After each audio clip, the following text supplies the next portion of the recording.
Hello everyone. ये हम जो है silent feature of the constitution जो पढ़ रहे थे उसका 7th पार्ट है। उस हम आगे से शुरू कर रहे हैं evolution of the basic structure doctrine. ये पॉलिटी की सीरीज़ है जिसमें हम पूरा कंप्लीट कराने की कोशिश करेंगे मतलब कंप्लीट करेंगे।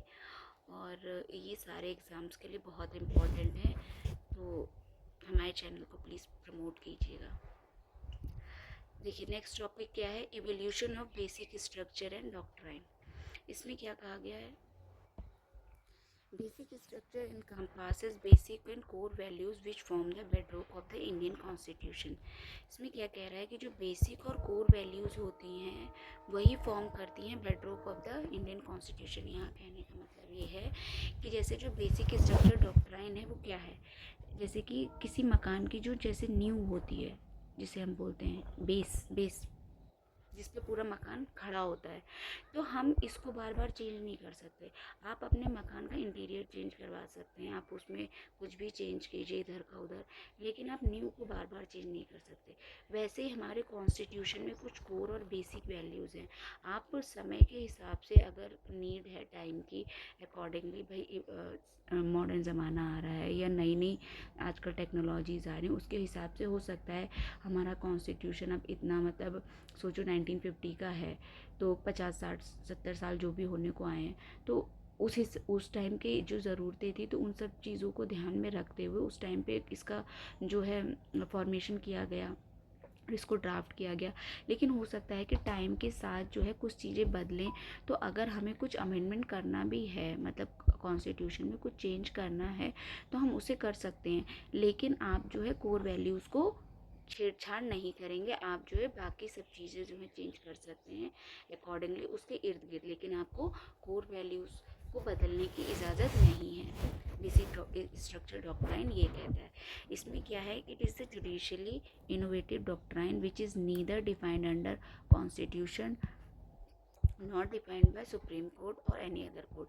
इसमें क्या कह रहे हैं कि जो बेसिक स्ट्रक्चर डॉक्ट्राइन है वो जो है जुडिशली का इनोवेटिव डॉक्ट्राइन है। मतलब 1973 में जो पेशवानंद भारती केस था उसके तहत जो है मतलब कि जो सुप्रीम कोर्ट था उन्होंने ये डॉक्ट्राइन दी थी कि आप जो है सब कुछ चेंज कर सकते हैं लेकिन आप बेसिक स्ट्रक्चर को चेंज नहीं कर सकते। तो बेसिक स्ट्रक्चर जो है पहली बार तभी यूज़ किया गया था, ठीक है।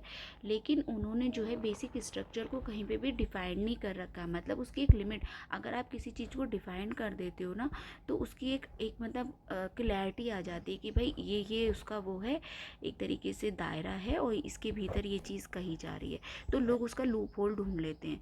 लेकिन जो है जुडिशरी ने उसको जो है डिफाइंड ही नहीं करा है। मतलब जैसे टाइम आएगा और जुडिशरी जो है जैसे उनको लगेगा कि नहीं ये बेसिक स्ट्रक्चर का पार्ट है, तो समय के हिसाब से वो अलग अलग जो कि उनके सामने केसेस वगैरह आते जाएंगे उसके हिसाब से वो उसकी डेफिनेशन देते रहेंगे। उन्होंने एक पर्टिकुलर कोई उसकी डेफिनेशन नहीं दी है, ना सुप्रीम कोर्ट ने और ना ही किसी अदर कोर्ट ने। Various judgements of the supreme court form the bedrock of the basic structure doctrine. क्या कह रहे हैं कि जो वेरियस जजमेंट आते रहते हैं, जैसे जैसे केसेस आते हैं उनके सामने तो वो अलग अलग जजमेंट देते रहते हैं, तो सुप्रीम कोर्ट द्वारा जो अलग अलग जजमेंट दिए गए हैं वही बेसिक स्ट्रक्चर का बेडरॉक बनता है। फिर क्या कहा गया है कि basic structure can not be amended by the parliament under article 368।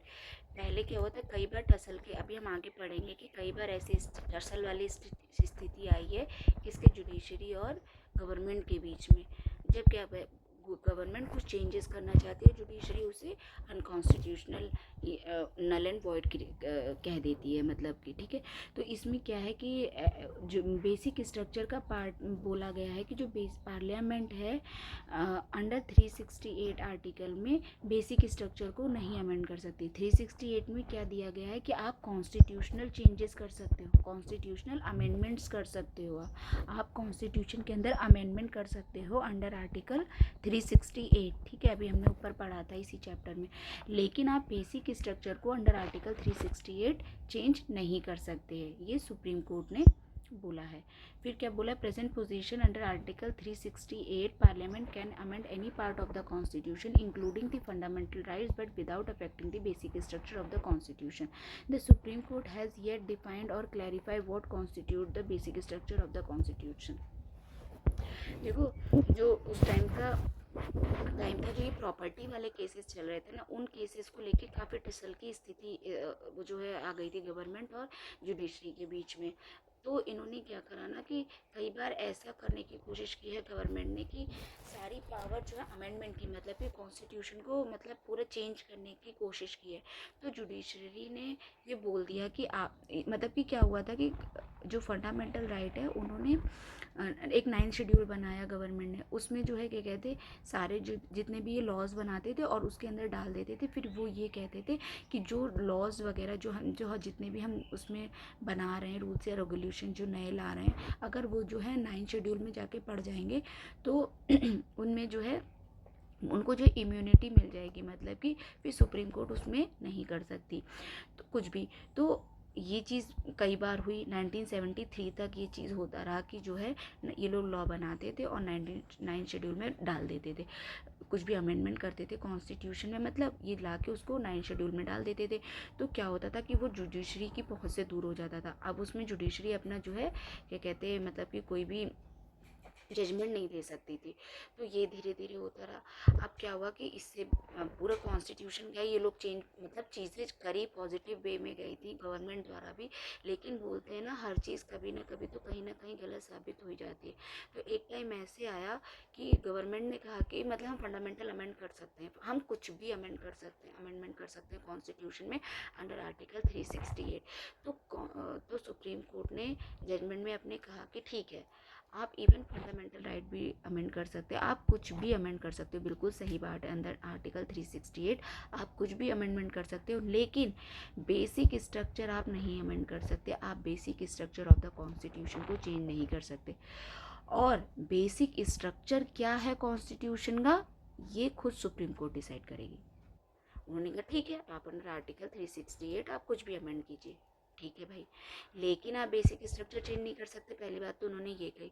और दूसरी बात उन्होंने ये कही कि बेसिक स्ट्रक्चर तो आप चेंज नहीं कर सकते, और दूसरी बात ये है कि बेसिक स्ट्रक्चर क्या है ये हम खुद बताएंगे आपको, ये हम डिसाइड करेंगे कि क्या है कॉन्स्टिट्यूशन का बेसिक स्ट्रक्चर और क्या नहीं है, ठीक है।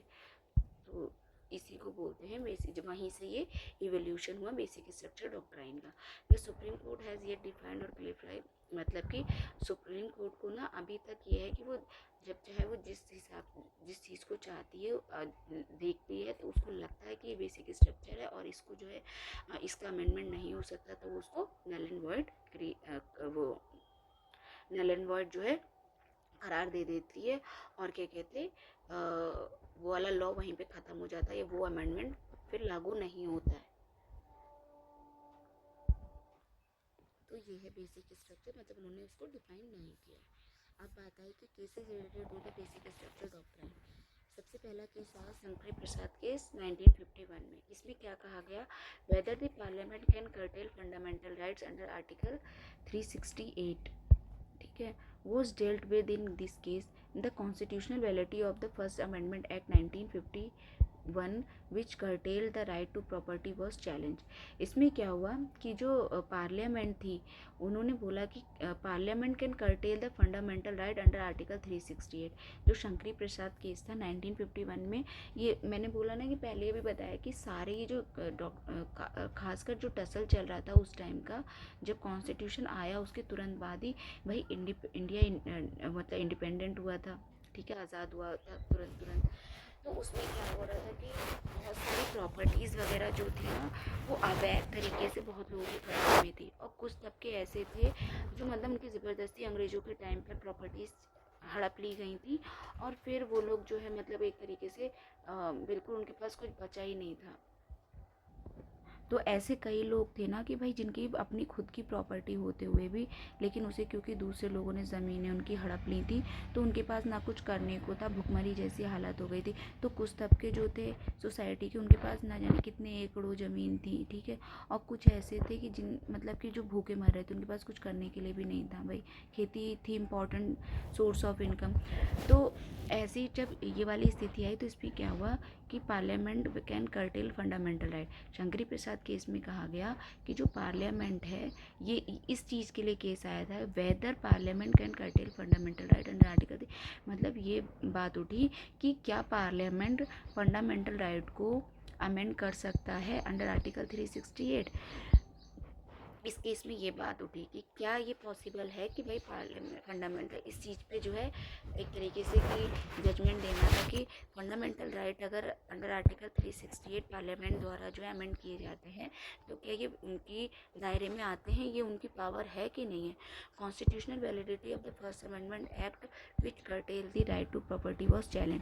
और क्या हुआ कि जो पहला राइट टू प्रॉपर्टी एक्ट था ना, कब है वो, आर्टिकल 31 है, ठीक है, फंडामेंटल राइट में ही आता है वो। और तो उसमें ये कहा गया कि जो आर्टिकल 31 है वो तो फंडामेंटल राइट है, और कॉन्स्टिट्यूशनल अमेंडमेंट के अंडर में जो गवर्नमेंट, क्या मैंने कहा ना उस टाइम पे बहुत सारी प्रॉपर्टी लोग लेकर बैठे हुए थे, तो गवर्नमेंट कुछ अच्छा काम ही करना चाह रही थी। क्या करना चाह रही थी, जो देखो इन लोगों ने जो लिया उस टाइम पर, जब हमारा कॉन्स्टिट्यूशन बना तो वो तो उसी टाइम से लागू होना शुरू हो गया। तो जब जिसके पास जो प्रॉपर्टी थी, जब कॉन्स्टिट्यूशन में ये लिखा हुआ है कि जिसकी जो प्रॉपर्टी है, वो प्रॉपर्टी भी फंडामेंटल राइट है, मतलब हमारे देश में अपनी प्रॉपर्टी रखना एक फंडामेंटल राइट है। आपने अगर घर खरीदा है तो उस पे सरकार आके या कोई और आके ये नहीं कह सकता कि नहीं क्योंकि तुम इस देश के हो तो यहाँ पे तुम घर नहीं खरीद सकते। अगर आप इस देश के नागरिक हैं तो वो आपका अधिकार है। कोई एग्रीकल्चर लैंड खरीदना, फैक्ट्री सेटअप करना, ये आपका अधिकार है। आप कितनी भी चाहें अपनी प्रॉपर्टी इस देश में बना सकते हैं। लेकिन फर्स्ट अमेंडमेंट क्या कह रहा था कि जो बहुत सारे लोगों की प्रॉपर्टीज़ कुछ लोगों के हाथ में चली गई थी, या ज़मीनें जो हड़प ली गई थी, तो सरकार इन ज़मीनों को उनको जो है डिस्ट्रीब्यूट करना चाहती थी। मतलब जो जिसकी ज़मीनें हैं वो उनको लौटाना चाहती थी। अब जो इन ज़मीनों के मालिक थे, जो अवैध तरीके से इनके मालिक बने बैठे हुए थे, ये पहुंच गए सुप्रीम कोर्ट कि भैया देखो, राइट टू प्रॉपर्टी तो हमारा अधिकार है, और सरकार हमारी ज़मीनों को ऐसे ही नहीं ले सकती अपनी मर्ज़ी से कि भैया हाँ ये, क्योंकि ये तो हमारे अधिकारों का हनन हो जाएगा। तो यही केस जो है सुप्रीम कोर्ट में पहुंचा था कि भैया पार्लियामेंट जो है फंडामेंटल राइट को कर्टेल कर सकती है क्या आर्टिकल अंडर 368। तो इसका चैलेंज किया गया। तो सुप्रीम कोर्ट ने क्या कहा, under article 368 parliament can amend fundamental right. Article 13 includes only ordinary law, not constitutional amendment law, और abridging fundamental right can not be void under article 13। अब आर्टिकल 13 क्या है, इसमें पहले ये समझ लेते हैं।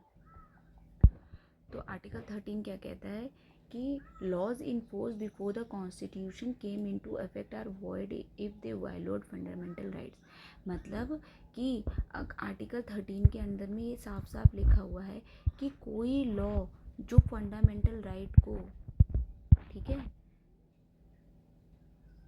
ले मतलब छीनने की कोशिश करेगा या उसके हनन करेगा फंडामेंटल राइट को, तो वो लॉ जो है वॉइड करार दिया जाएगा, वो लॉ नहीं माना जाएगा, क्योंकि फंडामेंटल राइट्स हैं वो लोगों के, ठीक है, उनको आप लोगों से छीन नहीं सकते। ये बात बोली गई। फिर और भी चीज़ें कही गई हैं कि कोई भी स्टेट, मतलब कि सरकार जो है हमारे फंडामेंटल राइट को हमसे नहीं छीन सकती। Fundamental laws made under the constitution came into effect are void if they violate the fundamental right।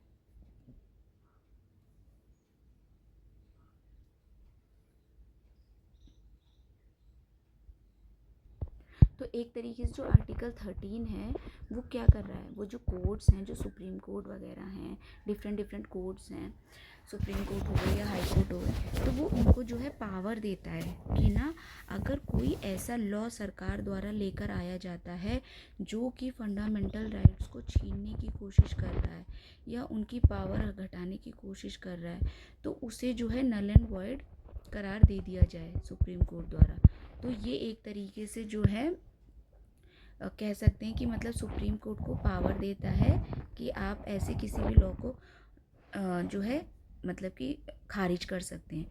तो यही हुआ। अब देखो जब ये लोग फर्स्ट अमेंडमेंट एक्ट प्रॉपर्टी वाला लेकर आए तो उसमें यही तो बात थी कि भैया वो राइट टू प्रॉपर्टी को छीन रहा था एक तरीके से लोगों की।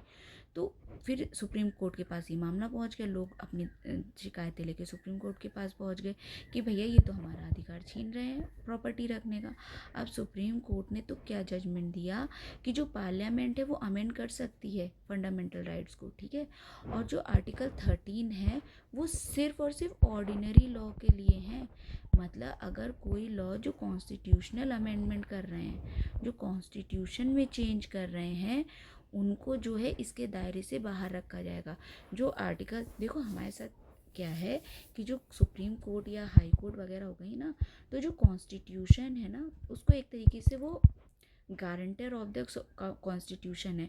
वो ही जैसे अगर कोई मामला उसके पास पहुंचता है मान लो सुप्रीम कोर्ट के पास, तो वो जब मामला उनके पास पहुंचता है तो वो लोग फिर उस चीज़ को बताते हैं कि भाई हाँ कॉन्स्टिट्यूशन के मायने क्या है, पर्टिकुलर जो लाइन लिखी हुई है उसका दायरा क्या है। अगर वहाँ पे आर्टिकल 13 लिखा हुआ है कि फंडामेंटल राइट को नहीं छीन मतलब कि फंडामेंटल राइट को नहीं छीना जाएगा किसी भी लॉ के द्वारा, तो अब सुप्रीम कोर्ट के पास जब मामला पहुंचेगा तो वो डिफाइन करेंगे कि उसमें वो बात क्या कह रहा है। वो एक तरीके से जो है क्या कहते हैं सबका बैलेंस रखते हुए अपना जजमेंट देंगे कि क्या सही है उस टाइम के हिसाब से। वही डिफाइन करते हैं कॉन्स्टिट्यूशन को। तो जब ये बात पहुंची तो उन्होंने कहा जो आर्टिकल 13 है वो किसी भी नॉर्मल लॉ के लिए है। मतलब आप किसी और जो है चीज़ के लिए अगर लॉ बना रहे हो कोई चीज़ लागू करने के लिए तब तक तो आर्टिकल 13 ठीक है, लेकिन जब अगर आप कॉन्स्टिट्यूशनल अमेंडमेंट कर रहे हो और आर्टिकल 13 है जो वो कॉन्स्टिट्यूशन के अंदर है, यानी कि आप एक कॉन्स्टिट्यूशनल अमेंडमेंट कर रहे हो, ठीक है, तो उसे आर्टिकल 13 के लिए नल एंड वॉइड करार नहीं दिया जा सकता। मतलब जो सरकार ने किया है वो एक तरीके से ठीक किया है क्योंकि वो कॉन्स्टिट्यूशनल अमेंडमेंट है, वो आर्टिकल 13 के दायरे में नहीं आता है। अब बात ये आई ना कि आप कुछ लोगों को ये समझ में नहीं आ रहा हो कि ऑर्डिनरी लॉ कैसा मतलब और कॉन्स्टिट्यूशनल अमेंडमेंट का मतलब क्या है। ऑर्डिनरी लॉ जैसे ये हैं जैसे हम लागू करते हैं, अभी कहीं पे सरकार ये कह दे कि आप जो है क्या कहते मतलब कल से मतलब ऐसा लॉ लागू होगा कि रात के 10 बजे के बाद जैसे ये कर रखा है कि शादी बारातों में डीजे नहीं बजेगा, या फिर इन्होंने ये कर रखा है कि आप जो है बिना हेलमेट के ड्राइव नहीं कर सकते। अब ऐसे जो लॉ बने हुए हैं डिफरेंट डिफरेंट, या शराब मिलना बंद हो जाएगी पर्टिकुलर स्टेट में, या ये सब सरकारें तो लॉ जो है वो सारे सरकार तो बनाती है। तो ये जो है ऑर्डिनरी लॉ आ जाते हैं, ठीक है, इनका कॉन्स्टिट्यूशन से कोई लेना देना नहीं है खासकर कि मतलब पर्टिकुलरली कॉन्स्टिट्यूशन में आपको कुछ चेंज करना पड़ेगा, ठीक है, ऐसा कुछ तो होता नहीं है। कॉन्स्टिट्यूशन अपनी जगह है, उन्होंने जो है कुछ वैल्यूज़ बता रखी हैं और बस उसको सरकार एक तरीके से लागू कर रही है, उसमें कुछ चेंज करने की ज़रूरत नहीं है। लेकिन जो कॉन्स्टिट्यूशन अमेंडमेंट होते हैं, अब फंडामेंटल राइट आर्टिकल 13 ऑलरेडी दिया हुआ है, ठीक है, कि राइट टू प्रॉपर्टी जो है लोगों का अधिकार है। अब आप वहाँ पे ये कह रहे हो कि हम प्रॉपर्टी छीन रहे हैं, लोगों की प्रॉपर्टी जो है हम डिस्ट्रीब्यूट करेंगे जिनके पास प्रॉपर्टीज़ नहीं है। तो इसका मतलब है कि आप इस कॉन्स्टिट्यूशन को ही चेंज करोगे ना। इसके तो आप बिल्कुल अपोजिट वाला डिसीजन ले रहे हो ना। तो जब इसको आप अमेंड करोगे, जब ये कॉन्स्टिट्यूशन में पर्टिकुलर आप बात लिख दोगे, वो चीज़ कॉन्स्टिट्यूशन में ऐड हो जाएगी, तभी वो चीज़ लागू हो सकती है, वरना वो लागू ही नहीं होगी। तो आप इसका मतलब कॉन्स्टिट्यूशन में चेंज कर रहे हो, ठीक है। तो कॉन्स्टिट्यूशन अमेंडमेंट का मतलब ये हो गया, और ऑर्डिनरी लॉ अब आपको दोनों समझ में आ गए होंगे, ठीक है। तो शंकरी प्रसाद केस में सिंपल सी बात उठी थी, अगर आप एक शब्द में समझो कि फंडामेंटल राइट जो है अंडर आर्टिकल 368 जो कि चेंज किया जा रहा है गवर्नमेंट के द्वारा, क्या ये उसकी ताकत है, क्या ये उसके दायरे में आता है कि वो फंडामेंटल राइट को चेंज कर सकते हैं अंडर आर्टिकल 368 जो अमेंडमेंट कॉन्स्टिट्यूशन अमेंडमेंट की पावर है। तो सुप्रीम कोर्ट ने कहा हाँ ये कोई आर्टिकल 13 का हनन नहीं है, और जो आर्टिकल 13 है वो ऑर्डिनरी लॉ पे लागू होते हैं, कॉन्स्टिट्यूशनल अमेंडमेंट पे लागू नहीं होते हैं। फिर बात आई गोलकनाथ केस की जो 1967 में था। इसमें क्या कहा गया था कि जो 17th अमेंडमेंट है 1964 का, which inserted certain state laws in 9th schedule was challenge. अब क्या हुआ, मैंने अभी ऊपर बताया था कि जो सरकार है वो 9th शेड्यूल लेकर आ गई। इन लोगों ने पहले क्या थे, 8 शेड्यूल ही थे। जब कॉन्स्टिट्यूशन जो है नया नया बना था तो हमारे कॉन्स्टिट्यूशन में जो है 8 शेड्यूल थे सिर्फ, ठीक है, टोटल 8 शेड्यूल थे। तो 8 शेड्यूल चल रहे थे। अब इनको क्या लगा कि भाई एक शेड्यूल की ज़रूरत है। तो गवर्नमेंट भाई उस टाइम पे पावर में तो थी गवर्नमेंट, वो जो चाहे उस टाइम पे अगर लॉ लेकर आती तो मेजॉरिटी से वो पास तो होना ही था पार्लियामेंट में। तो इन लोगों ने क्या करा कि 9 शेड्यूल का फॉर्मेशन किया, मतलब 9 शेड्यूल बनाया। और 9 शेड्यूल का मतलब था कि आप कोई भी लॉ बनाकर अगर 9 शेड्यूल में इंसर्ट कर देते हो तो सुप्रीम कोर्ट उस पर कुछ फिर नहीं कर सकती, उसको इम्यूनिटी मिल जाएगी। तो इन लोगों ने क्या करा कि भाई ये जो केसेस वगैरह जा रहे हैं, लोग उठ उठ के अपने अपने अधिकारों के लिए जो सुप्रीम कोर्ट में जा रहे हैं, हम ये वाला मुद्दा ही ख़त्म कर देते हैं। लोग सुप्रीम कोर्ट जा ही नहीं पाए, मतलब सुप्रीम कोर्ट का दायरा ही ख़त्म कर देते हैं। तो इन लोगों ने क्या करा कि 17 कॉन्स्टिट्यूशनल अमेंडमेंट जो है 1964 में लाए, विच इंसर्टेड कि स्टेट लॉ जो है 9 शेड्यूल में जाते हैं उनको चैलेंज करने के लिए, ठीक है। तो सुप्रीम कोर्ट ने क्या किया, fundamental rights are transcendental and immutable, parliament can not abridge or take away any fundamental right, constitutional amendment acts are laws under article 13, so any amendment violating fundamental right would be void under article 13। आप देखो ऊपर वाले case में क्या कहा था कि जो आर्टिकल 13 है उसमें जो है ऑर्डिनरी लॉ आते हैं, ठीक है, उसमें जो है क्या कहते हैं कॉन्स्टिट्यूशनल अमेंडमेंट्स इंक्लूड नहीं किए जाते हैं। मतलब कि सरकार जो है कॉन्स्टिट्यूशनल अमेंडमेंट करके फंडामेंटल राइट चेंज कर सकती है। अब बात आई जब कोलकनाथ केस की, तो इन्होंने अपने ही जजमेंट में एक तरीके से सुधार करा। कॉन्स्टिट्यूशन के वो सॉरी सुप्रीम कोर्ट के पास ये पावर है कि वो अगर उन्होंने मान लो पहले कोई केस सुना रखा है तो वो उसके अगेंस्ट में भी दूसरा केस सुना सकते हैं। हो सकता है पहले ज़रूरत वो रही हो, लेकिन अगर उनको लगता है कि अब जो है इस केस पे हमें इस तरीके से जजमेंट देना है तो वो बिल्कुल फ्री है, वो बिल्कुल भी बाउंडेड नहीं है अपने पुराने जजमेंट को लेकर। वो चाहें तो अपने पुराने जजमेंट से बिल्कुल अलग जो है नया जजमेंट सुना सकते हैं। तो यही हुआ, जो ये यहाँ पे ये बात कह रखी थी कि जो 9 शेड्यूल में ये लोग डाल देते हैं ना, तो इसको चैलेंज किया गया कि भाई ऐसे कैसे, इन लोग की पावर मेजॉरिटी में है, फिर तो ये सारे कॉन्स्टिट्यूशन को ही चेंज करके रख देंगे, ये सारे जितने भी लॉ बनाएंगे सब ले जाके 9 शेड्यूल में डाल देंगे। अब 9 शेड्यूल में पहुंच जाएगा तो फिर लोग तो कुछ कर ही नहीं सकते। इस तरीके से तो ये सारे फंडामेंटल राइट छीन सकते हैं या कॉन्स्टिट्यूशन में कुछ भी चेंज कर सकते हैं। तो सुप्रीम कोर्ट फिर आई, फिर उसने क्या कहा कि जो फंडामेंटल राइट्स हैं भैया ये इम्यूटेबल हैं और ट्रांसीडेंटल हैं, मतलब कि आप इन्हें भाई ये नहीं है कि इनको इम्यूनिटी ऑलरेडी मिली हुई है, आप उन्हें नहीं छेड़छाड़ नहीं कर सकते हो फंडामेंटल राइट से। Fundamental rights can not abridge or take away any parliament can not abridge or take away any fundamental right, मतलब पार्लियामेंट के पास जो है अनलिमिटेड पावर नहीं है कि वो फंडामेंटल राइट को जो है कोई सा भी फंडामेंटल राइट जब मर्जी आया कॉन्स्टिट्यूशनल अमेंडमेंट करके अंडर आर्टिकल 368 और उसको चेंज कर दे रही है। उसके लिए भैया ना ये अलाउड नहीं है, ठीक है।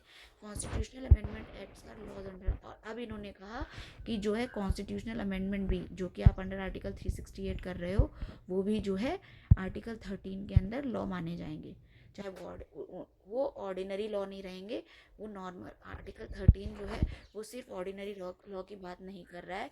इन्होंने अपनी डेफिनेशन जो है चेंज करी और उन्होंने कहा उसमें कॉन्स्टिट्यूशनल अमेंडमेंट वाले लॉ भी इंक्लूडेड हैं, ठीक है। तो अब जो है आप अगर किसी फंडामेंटल राइट को चेंज करने की कोशिश करोगे तो वो नल एंड वॉइड हो जाएगा अंडर आर्टिकल 368, ठीक है। तो अपना जजमेंट इन्होंने इस तरीके से दिया। अब आगे क्या कह रहे हैं कि parliament's reaction to Golaknath case. अब भाई देखो जब सुप्रीम कोर्ट ने ये चेंज कर दिया तो भैया ये गवर्नमेंट भी शांति से बैठने वाली थोड़ी थी। अब इन्होंने क्या करा, ये 24th कॉन्स्टिट्यूशनल अमेंडमेंट एक्ट लेकर आए 1971 का, और इन्होंने कहा the act amended article 13 and article 368। अब इन्होंने देखा कि भैया आर्टिकल 313 जो है एक तरीके से जो है क्या कहते हैं ये सुप्रीम कोर्ट को पावर दे रहा है, क्योंकि उसमें लिखा हुआ है कि आप जो है फंडामेंटल राइट को चेंज नहीं कर सकते, वरना जो है सुप्रीम कोर्ट उसे नल एंड वॉइड करार दे देगी। तो क्या कहते